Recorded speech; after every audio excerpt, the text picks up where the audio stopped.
hoxe temos no programa unha convidada moi especial, pode dar a buscar por Instagram, que se chama Débora Ciencia, que vos conta uns consellos maravillosos, que imos falar do namoramento, de como é iso, que nos pasa no corpo cando nos namoramos, porque pasan moitas cousas, moitas. Ela é divulgadora científica e tamén doutora en química. Débora, bello, moi boas noites. Como estás? Forte aplauso para ela, por favor, señora DJ, a esta música.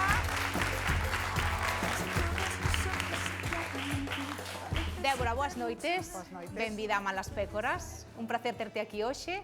Imos falar hoxe, como comezamos o programa, falando do namoramento, non? Que nos pasa a nós no corpo, que nos pasa cando nos namoramos, porque pasan cousas. Sí, é unha especie de laboratorio químico dentro do corpo. Ben definido. Sí, porque a química non pode explicar o sentido do amor ou cuestións un pouco máis profundas, porque non é o tema da química. O amor existe e xa está.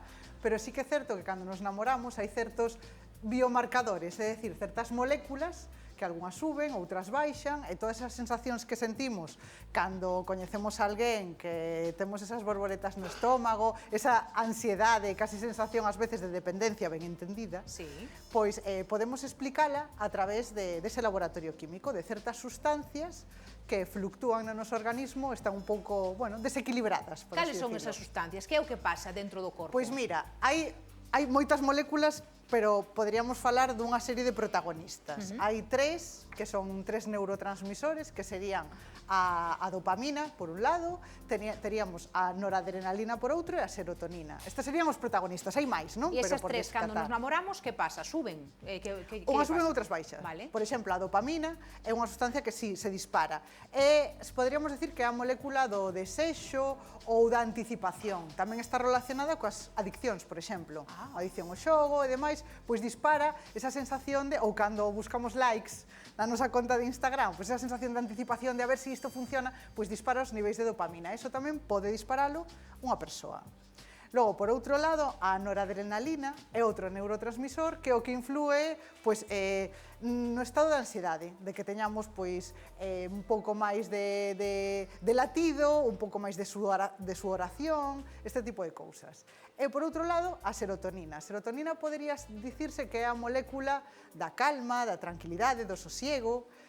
Que aí desaparece. Claro, isto baixa. Entón, claro, algunhas suben e outras baixan. E sí que pode xerar pois, esos síntomas máis de necesito saber onde está esa persoa ou quero estar en contacto con ela e tes esa sensación un pouco como de baleiro se non estás con ela, pois é por eses niveis máis baixos de Que incrível, serotonina. non? Que realmente cando nos namoramos, cando nos gusta alguén, realmente iso que vivimos físicamente, porque a veces, o sea, síntese físicamente, non? Que a veces non tes ganas de comer, se non responde non sei que, queres saber de unha persoa, e iso ten unha explicación, non? Sí. E o que acabas de nomear agora, esos neurotransmisores que suben, que baixan, por exemplo, cando nós estamos namorados, que sintes este proceso de enamoramento, podemos controlar o proceso de enamoramento? Podes decir, mira, no, a min paralo en algún momento, ou iso é imposible? A ver, desde un punto de vista químico, non. Quero decir, ti non podes taponar os receptores da dopamina, tomar algo, non? Como unha especie de sustancia que... Non, o sea, eso non. Eso pasa eso pasa de punto e non sabemos como controlarlo desde un punto de vista químico. Claro, desde un punto de vista máis psicolóxico ou social, sí. Pois, por exemplo, unha persoa, estás namorada dunha persoa que non te convén, pois distancia, e a distancia, pois sí, non estar tan en contacto con esa persoa, pois fai que se relaxen eses sentimentos. É dicir, podes poñer outros medios, pero non podes beber algo químico ou tomar un medicamento que diga sí, me sube a serotonina, baixa a dopamina, eso non existe. É dicir, se te namoras, o que podes facer é tomar distancia e a nivel emocional, psicolóxico, podes solucionalo, pero a nivel físico vas pasar polo proceso das bolboretas no estómago, non comer, etcétera, etcétera, non? E, por exemplo, canto dura o namoramento? Porque hai moita xente que di, bueno, hai unha etapa de namoramento, esa etapa de namoramento sí que finaliza sí ou sí. Despois ven outra cousa, pero que esa etapa de namoramento ten un fin. Ten un fin. A ver, é que te imagínate estar durante anos nese estado de euforia. Sería terrible, non? Claro, porque en realidad o corpo está en estado de alarma, o sea, un estado de alerta. Entón, claro, non podes manter ese estado de alerta durante moito tempo e conservar a saúde. Entón, ao final, van estes neurotransmisores volvendo a unha situación normal. Entón, isto pode durar, o estado de euforia, 6 meses ata incluso 3 anos.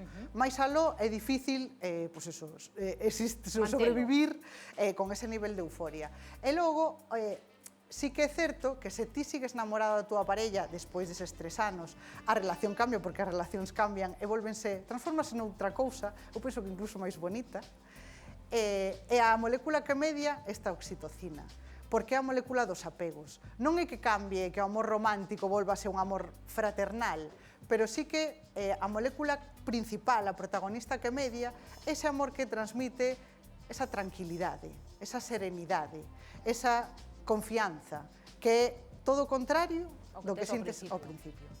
E cando estás aí nese momento de enamoramento desa primeira parte, compara moita xente con adicción, é dicir, que é comparado a unha adicción forte, ademais, non? Isto é real, químicamente, ou non? Ten similitudes, pero é máis ben, case unha forma metafórica de contalo, porque non é unha adicción clínica. Un enamoramento, inda que sexa un amor destes tóxicos horrorosos, non podes dicir que é unha adicción desde un punto de vista clínico. Pero sí que é certo, por exemplo, que media a dopamina, igual que media con outras adiccións, como, por exemplo, a adicción ao xogo. Entón, hai certas similitudes desde un punto de vista bioquímico, sí, pero non podemos decir nin asegurar que eres adicto a alguén. Eso non se pode. En cambio, sí que pode ser adicto ao xogo, adicto ás drogas. Eso sí que é unha adicción desde un punto de vista clínico. Pasamos do namoramento, estamos aí co oxitocina, logo un momento de calma, pero cando chega o momento de romper a relación, cando un se desenamora, que pasa no corpo, e con esa frase que é rompeu o corazón, ten algo que ver tamén coa química, non? Sí, porque cando che rompen o corazón, che rompen o corazón. É dicir, eso sí que non é unha metáfora. Non? Non. O sea, eso é unha... De feito, hai o síndrome do corazón roto. Hai unha definición de cardiopatía, incluso, que define ese estado de corazón roto. Porque o corazón, se chegas a un estado de ansiedade, porque a ruptura é moi, moi dolorosa para ti, o estado de ansiedade, o que chega, suben os niveis de cortisol, que é a molécula que media neses estados de ansiedade, chega a tal punto que pode afectar a como se comporta o teu corazón, chegando case a un estado semellante a un preinfarto. Que loucura. Que non, o sea, quero decir, non é exactamente o mesmo, pero o síndrome existe. Chámase exactamente a cardiopatía de Takotsubo. Que nome, Sí, pois porque realmente ti podes ver como cambia exactamente a forma de latexar do corazón, como hai un ventrículo que reláxase, entón chega a ese estado case semellante, bueno, non é exactamente... Cando alguén di que teño o corazón, rompeme o corazón, é real. É que, ademais, cando te rompen o corazón, tes dor física. Sí, iso iba a preguntar agora mesmo, porque ao final iso síntese físicamente. Sí, o sea, que tes esa presión no corpo, esa presión no peito, é real, o sea, é unha cousa física. De feito, hai estudos de imaxe do cerebro, con resonancia magnética nuclear, a persoas que lles facían unha dor física e que estaban experimentando unha ruptura sentimental dolorosa, e as áreas do cerebro que se iluminaban son exactamente as mesmas. Entón, é moi difícil diferenciar, de decir, cando teño o corazón roto, realmente a experiencia sensorial é como dunha dor física. Tamén sabemos que hai persoas que a veces dicen, que namoradiza é, e el non é tan namoradizo ou ao revés, non? É certo, isto podese comprobar que hai xente máis namoradiza que a outra ou non, ou tamén é un mito? Sí, hai xente que é un pouco máis propensa a buscar sempre ese estado de euforia. É dicir, a namorarse e cando a euforia se pasa, cambiar de parella. Por iso tamén é un pouco unha adicción, non? Que dice, claro, a mí gustame tanto a fase de enamoramento e cando pasa, cambio de parella. Por iso ten semellanzas coas adiccións, porque busca sempre ese sistema de recompensa da dopamina, queres cebalo constantemente. Entón, non é que estés namorado de moitas persoas, pero busca sempre esa sensación de euforia, entón, pode ser máis namoradizo. E tamén hai estudios xenéticos de persoas que son máis propensas a namorarse porque teñen máis receptores para a dopamina, por exemplo.